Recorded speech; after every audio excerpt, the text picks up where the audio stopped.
आज की जो कार्यशाला आयोजित है, कक्षा 5वीं के सभी शिक्षक यहाँ पर जो कक्षा 5वीं पढ़ाते हैं सभी सामने बैठे हुए सभी सम्मानीय शिक्षक साथियों, मंच पर मेरे साथ में बैठे हुए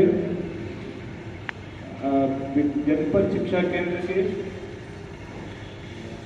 बीआरसी एवं बीएससी गण और एपीसी असाथी जी, आप सबको मालूम है कि भारत सरकार के द्वारा पूरे देश भर में शिक्षा की गुणवत्ता को जानने के लिए, उसका आकलन करने के लिए 12 नवंबर 2021 को राष्ट्रीय उपलब्धि सर्वेक्षण का आयोजन किया जा रहा है। और ये एक सतत रूप से चलने वाली प्रक्रिया है। ऐसा नहीं है कि आज पहली बार हो रहा है। समय समय पर भारत सरकार देश भर में समस्त राज्यों में, समस्त केंद्र शासित प्रदेशों में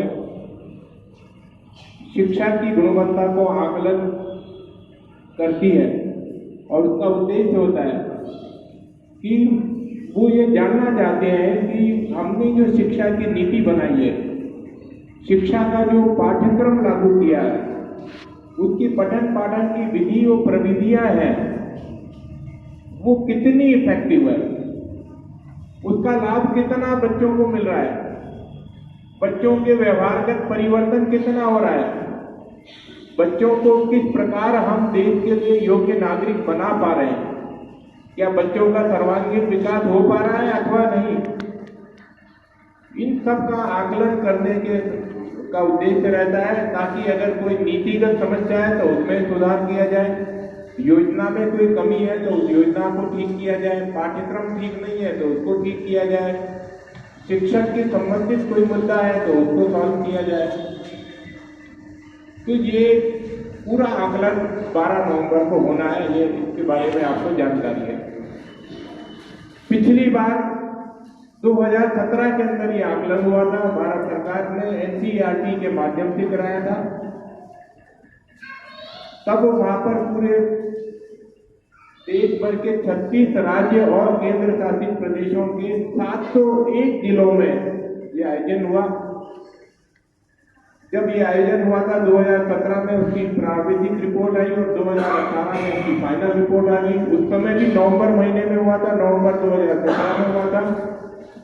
कक्षा 3, 5 और 8 के बच्चों का एनसीईआरटी के द्वारा बनाए गए उपकरण के माध्यम से, अब यहाँ उपकरण का अर्थ जब कोई शोध कार्य करते हैं, हम आकलन करते हैं, सर्वेक्षण का कार्य करते हैं, सर्वे का कार्य करते हैं, तो उपकरण का आशय वह चीजें, वो प्रश्नावली, वो प्रश्न पत्र जिसके माध्यम से बच्चों के स्तर का आकलन हुआ, उसको शोध की भाषा में उपकरण कहते हैं और आप उसको प्रश्न पत्र कहते हैं। तो उन शोध पत्रों के शोध ये कार्य से उपकरणों के माध्यम से ये आकलन फिर होगा और एनसीईआरटी भी इसको कंडक्ट करेगी पूरे देश भर में। तो आवश्यक है इस बात की कि हम ये जाने कि 2017 में हुआ था तब हम कहाँ थे और आज हम हैं वो कहाँ स्थिति में है और हमें क्या करना है। इस तरह से तैयारी सुनिश्चित करनी है। जब 2017 में हुआ था तो मध्य प्रदेश का भारत में स्थान बीमारू राज्यों में आया था। बीमारू राज्य जो है, जो शिक्षा के, स्वास्थ्य के मामले में पूरी तरह पिछड़े हुए हैं देश में, जिसमें नाम आता है बिहार का, जिसमें नाम आता है उत्तर प्रदेश का, जिसमें नाम आता है राजस्थान का, उड़ीसा का, मध्य प्रदेश का।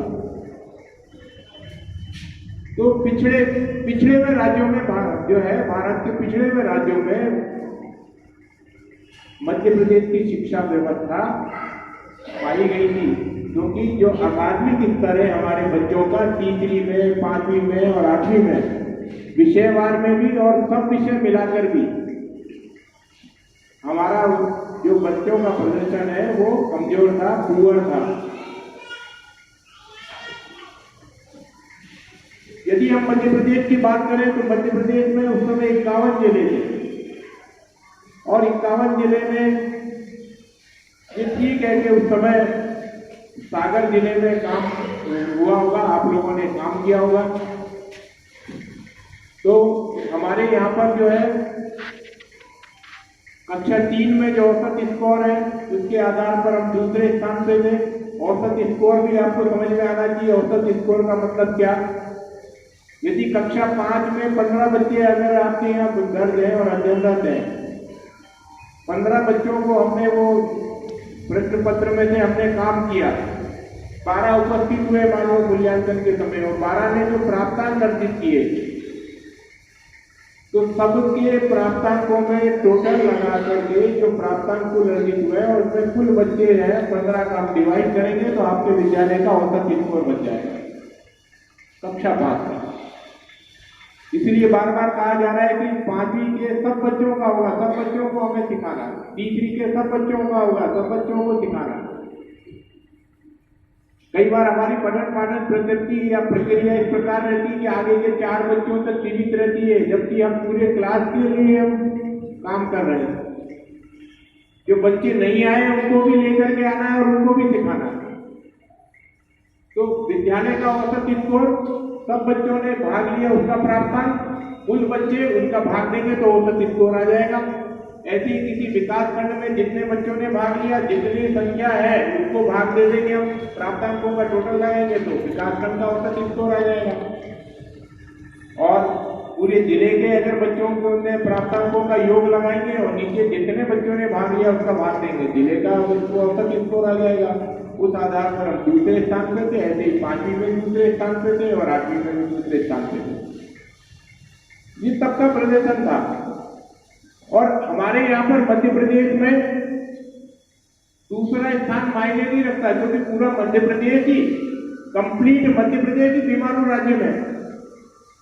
अगर हम जिले में, अगर हम 7 से जिले में रैंक ढूंढेंगे तो हम बहुत नीचे होंगे, यद्यपि प्रदेश में दूसरे स्थान पर रहे होंगे।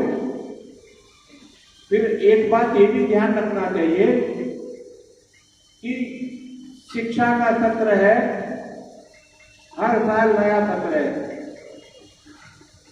हर साल नए बच्चे हैं, नए बच्चे हैं। पहली में नया प्रदेश है, पहली वाला दूसरी में आ गया, चौथी वाला 5वीं में आ गया, बच्चे बदल रहे।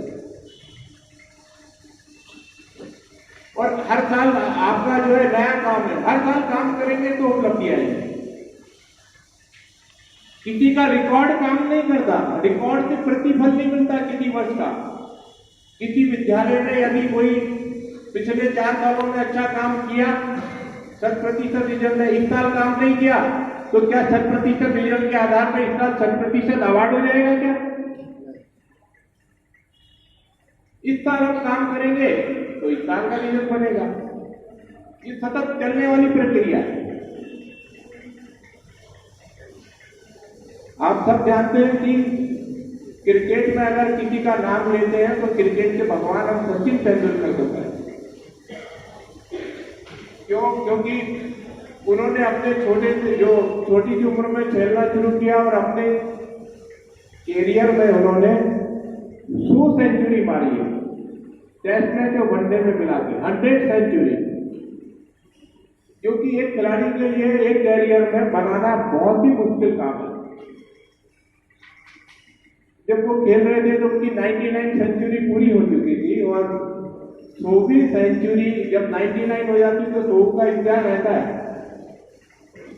लगभग 1.5 साल का गैप आ गया, क्योंकि वो टेस्ट में जो वनडे आए उस 1.5 साल में तो वो एक आध बार तो ऐसा भी हुआ कि 97 पर आके आउट हो गए।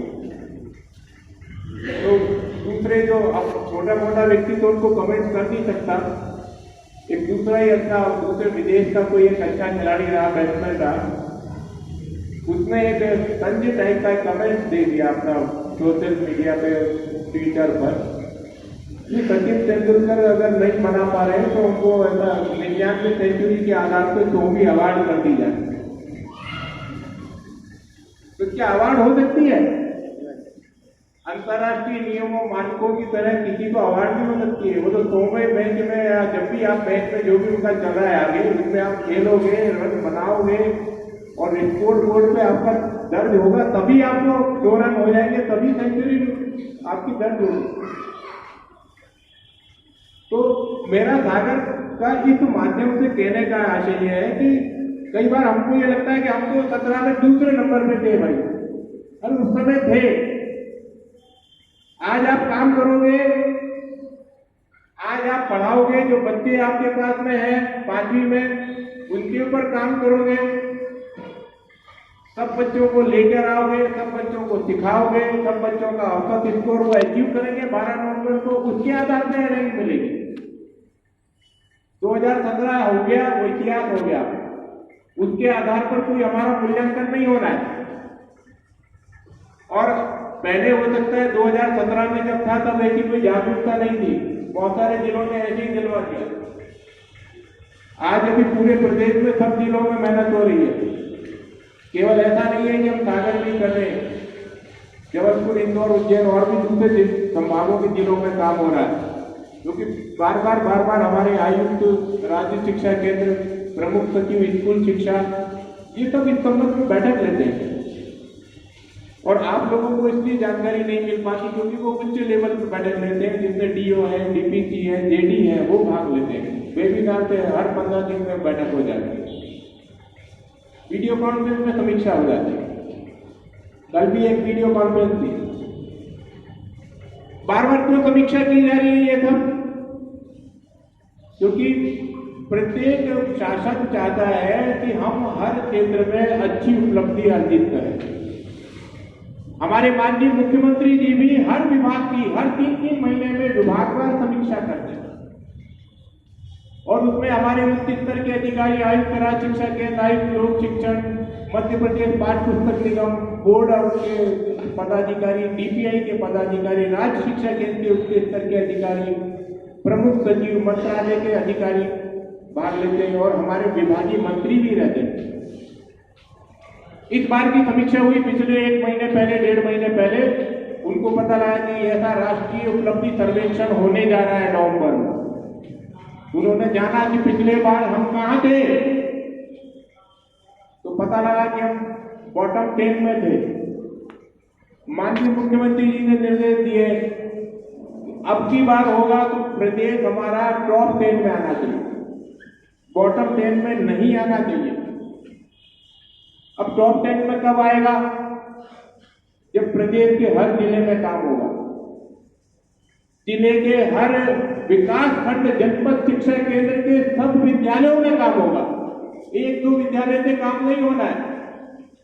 अगर हम सोचें कि हमारे जनपद शिक्षा केंद्र की गिनती की 10-20 विद्यालय तो बहुत अच्छे हैं, पर 20 विद्यालय में अच्छे हैं और बाकी हमारे अगर अच्छे नहीं है, 150 विद्यालय हमारे, बाकी 200 विद्यालय अच्छे नहीं है, तो एवरेज तो सबका बनेगा ना, सबका टोटल मिला करके औसत स्कोर में हम पीछे हो जाएंगे। फिर विद्यालय के में भी काम होना है तो तीसरी में भी काम होना है, 5वीं में भी हो रहा है, 8वीं में भी हो रहा है। फिर 5वीं के शिक्षक को भी काम कैसा करना है कि 15 बच्चे दर्ज है तो 15 को ही सिखाना है। 15 में से 5 तो ऐसे हैं कि आज भी हम उनका टेस्ट ले लें तो अच्छे नंबर ले आएंगे, पर 10 बच्चे ऐसे हैं जिनमें से 5 कभी आते हैं लेकिन उनको कुछ सिखाने की जरूरत है, 5 ऐसे हैं जो कभी कभी आते नहीं आते, अनियमित है। वही हमारे लिए चुनौतीपूर्ण है, वही हमारा रिजल्ट औसत स्कोर कम करेगा। हमारा जब काम होता है, कोई चीज होती है, हम उनको खड़ा कर देते हैं, मॉनिटर करने वाला आता है, वो उनको देखता है, संतुष्ट होता है, हाँ भाई बहुत बढ़िया, अच्छी कमेंट लिख देता है। लेकिन मेरा जैसा आता है वो 5 वालों को तो मैं बात करता हूँ, उनसे बात करता हूँ, पीछे वाले और बीच वाले सबसे बात करता हूँ। क्योंकि आफ्टर ऑल हम बच्चों का भविष्य निर्माण करने के लिए, उनका सर्वांगीण विकास करने के लिए जितने बच्चे दर्ज हैं सबके लिए नियुक्त है। आज हम वेतन पाते हैं तो ऐसा नहीं है कि हम 5, अगर कभी एक बार जो है वो मैं बाद में बताऊंगा, हम ऐसा नहीं है कि जो 5 बच्चों को पढ़ा रहे हैं तो 5 के हिसाब से वेतन मिल रहा है। 15 में से 5 पढ़ा रहे हैं तो क्या 1/3 वेतन मिल रहा है हमें? हम फुल वेतन ले रहे हैं। शासन का लक्ष्य भी है जितने बच्चे दर्ज हैं वो सब पढ़ जाए और गुणवत्ता युक्त पढ़ जाए। ये हमारा समग्र शिक्षा अभियान का ये पहला लक्ष्य तो ये है कि 100% इनरोलमेंट हो, एक भी बच्चा स्कूल से बाहर ना हो जो स्कूल जाने की उम्र का है।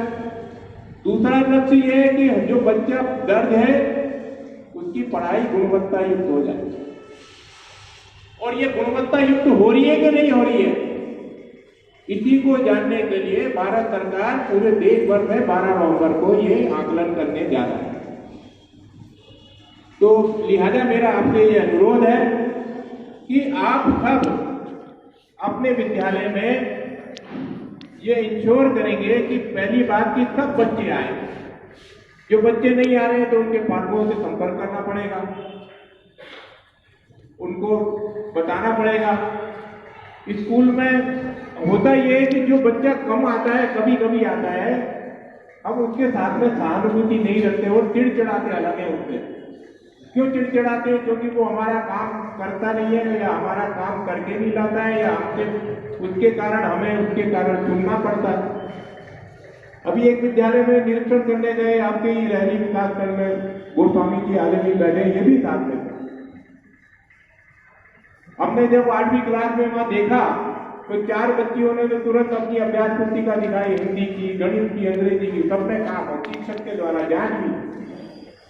और पीछे के 4 छात्राएं बैठी थी जो गणवेश में भी नहीं थी। 2 बालक थे, 2 बालिकाएं थी। मैंने कहा इनका काम उनसे देखा तो पूरी अभ्यास पुस्तिका हिंदी की कोरी पड़ी, अंग्रेजी की भी कोरी पड़ी, गणित की भी कोरी, कुछ भी उसने ना लिखा, ना शिक्षक ने लिखवाने का प्रयास किया, ना चेक किया। मेरा प्रश्नवाचक चिन्ह उसी को लेकर के सामने था, तो मैं कुछ बोलता इसके पहले ही शिक्षक बोल पड़ा कि साहब ये तो आज ही आई है, आती नहीं है। अरे भाई नहीं आती है तो अपने को बच्चों को लाने की जिम्मेदारी भी अपनी है। अभिभावक से सतत संपर्क रहना भी हमारी जिम्मेदारी है, उसको लाना भी हमारी जिम्मेदारी है, उसको सिखाना भी जिम्मेदारी है। और यदि हम उसको अगर हम छोड़ेंगे, ड्रॉप करेंगे, अगर कोई भी अपना दिमाग लगा के करे कि 15 में से 5 हमारे बच्चे बिल्कुल पढ़ने में अच्छे नहीं आता, ये बिगाड़ेंगे रिजल्ट, इनको हम बाहर कर दें, कोई फायदा नहीं। 10 के प्राप्तांक जुड़ेंगे, वो 5-15 का भाग लगेगा। वो अगर जो कर सकते हैं, जो नंबर ला सकते हैं, वो भी बाहर हो जाएंगे। सबको सिखाना है, सबको लाना है इसलिए। और ऐसे बच्चों को विशेष सहानुभूति रखना है, उससे ज्यादा ध्यान देना है, उसके पास जाना है। वो बच्चा आपके पास उठ के नहीं आएगा। कई बार हम मूल्यांकन कार्य चेक कर रहे होते हैं, जो अच्छे फलाट है वो आपकी टेबल पे आ जाएंगे, चेक करा दें फटाफट। जो आई नहीं रहा उसके पास आप जाइए, देखिए उसकी क्या समस्या है, उससे सहानुभूति रखिए, उसको ठीक से अच्छे से प्यार से समझाइए। उल्टा होता है, हम उसको और डांट देते हैं तो वो आज आया था, फिर 3-4 दिन का फिर गोल हो जाएगा एक डांट खाकर, फिर 4 दिन बाद आएगा, फिर आप डांट दोगे, फिर वो ऐसे ही साल भर ऐसे हो जाएगा, वो कमजोरी बना देगा। तो मेरा आपसे अनुरोध है कि आप इस बात पर ध्यान देंगे कि सब बच्चे आए, पालकों से संपर्क करके हम लाएं और उनके ऊपर काम करना है, अपने को अभ्यास उनको कराना है, उनकी दक्षता में सुधार लाना है। अब ये कैसे होगा, ये बहुत बड़ा एक मैं आपको बताना चाहता हूं। तो आज की जो कार्यशाला है उसका उद्देश्य यही है। पहली चीज तो ये कि हम ये टूल है, उपकरण है, प्रश्न पत्र है, इसको अच्छे से जान लें। क्योंकि आप अगर जब तक टूल उपकरण अगर आप जान लेंगे किस तरह के प्रश्न आने वाले हैं, किस तरह के प्रश्नों में क्या दिया गया है, उस तरह का यदि आप अभ्यास, उस तरह से आप काम अपने बच्चों में कराएंगे तब सफल होंगे। और क्या वो अभ्यास कराने के लिए बच्चे को क्या आना चाहिए ये भी जानना बहुत जरूरी है। अगर कोई कच्चा घड़ा है और उसमें अगर आप पानी भरोगे तो पानी ठहर पाएगा, घड़ा टूट नहीं जाएगा। पानी को ग्रहण करके रखने के लायक को थोड़ा पके भी तो सही, कि कच्चे घड़े में ही हमने सूखा है नहीं है और पानी भर देंगे, कैसे वो करेगा?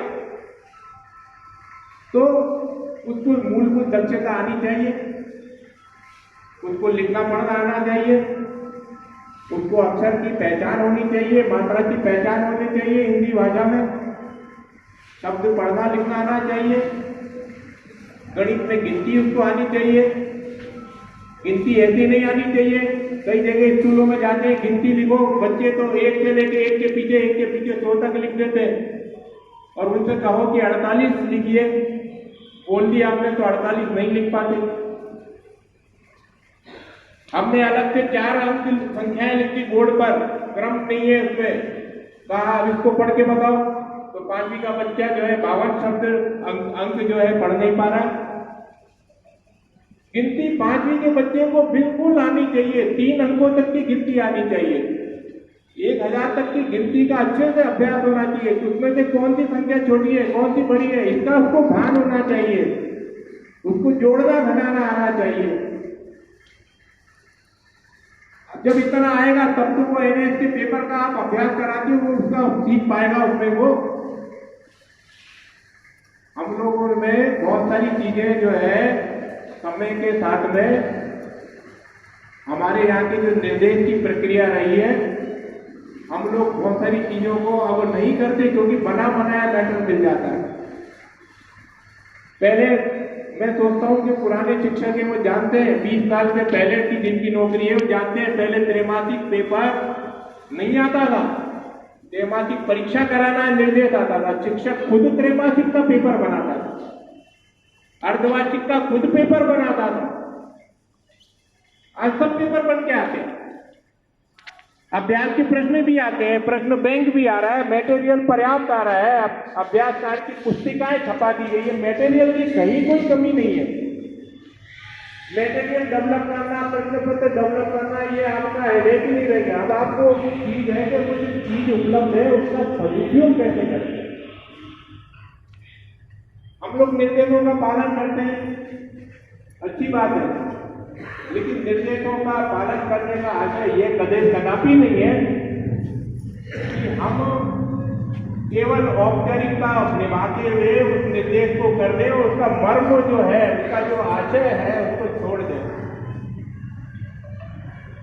NAM के पेपर की तैयारी आपने जब देखी वहां पर स्कूलों में, जब मॉनिटरिंग में गए, जहां भी गए, मुझे एक भी जगह एक भी शिक्षक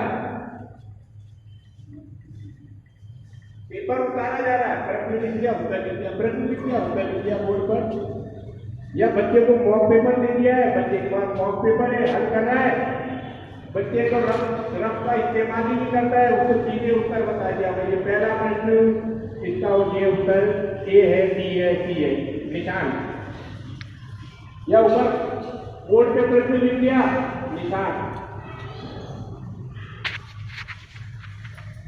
अरे भाई ऐसी प्रैक्टिस से क्या होने वाला है मेरे को बताइए, आप कितने प्रश्न बता दोगे? ये तो अभ्यास के प्रश्न है,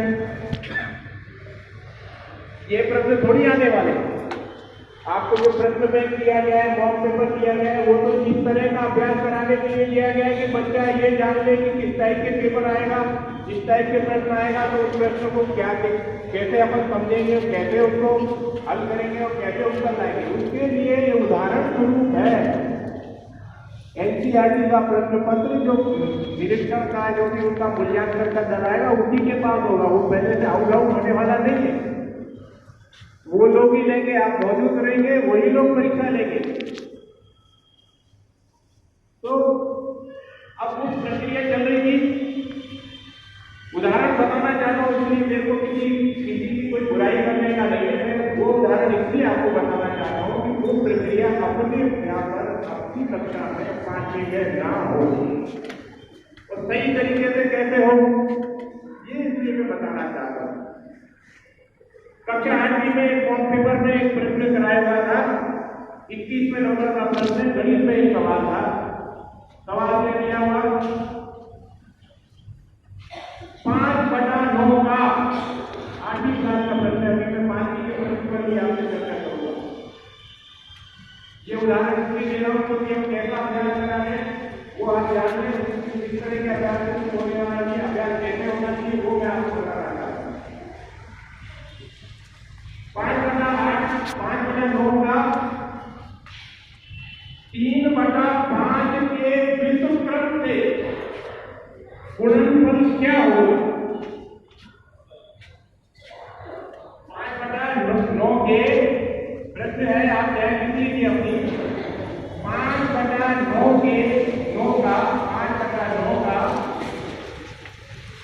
3/5 के व्युत्क्रम से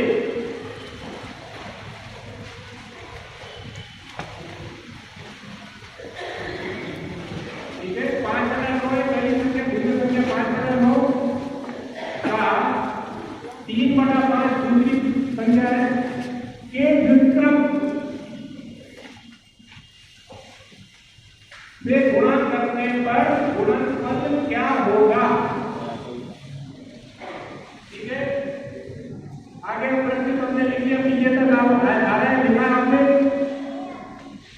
पहली संख्या आपने किसने लिख लिया किसने नहीं लिखा जिसने नहीं लिखा वो हाथ खड़ा करो जिसने नहीं लिखा फिर मैं बोल रहा हूँ एक बार पहली संख्या है 5/9 ठीक है का नीचे लिखेंगे का 3/5 दूसरी बिंदु संख्या है 3/5 के व्युत्क्रम से गुणा करने पर गुणनफल क्या होगा। अब ये प्रश्न लिखा हुआ था मॉक पेपर में बच्चों ने ज्यादातर बच्चों ने एकदम से निशान लगा हुआ 25/27 उत्तर सब बच्चों ने बोर्ड में कोई काफी नहीं था सब मॉक पेपर में कोई गोल गोल निशान अब कितने ऑनलाइन क्या किया बताइए। मेरे सारे बच्चों के यहाँ 19 बच्चे बैठे थे 8वीं क्लास मेरा मुझे 25/27 केंद्र है इसे जानना ही नहीं है मुझे तो ये जानना है कि प्रश्न क्या है प्रश्न जानना क्या है क्या प्रश्न है। आप तारीफ करेंगे उनकी जगह मात्र एक बच्चा जो पढ़ने में थोड़ा हो गया था वही जगह की प्रतिभा रहती है स्कूल में एक दो बच्चे की प्रतिभा रहती है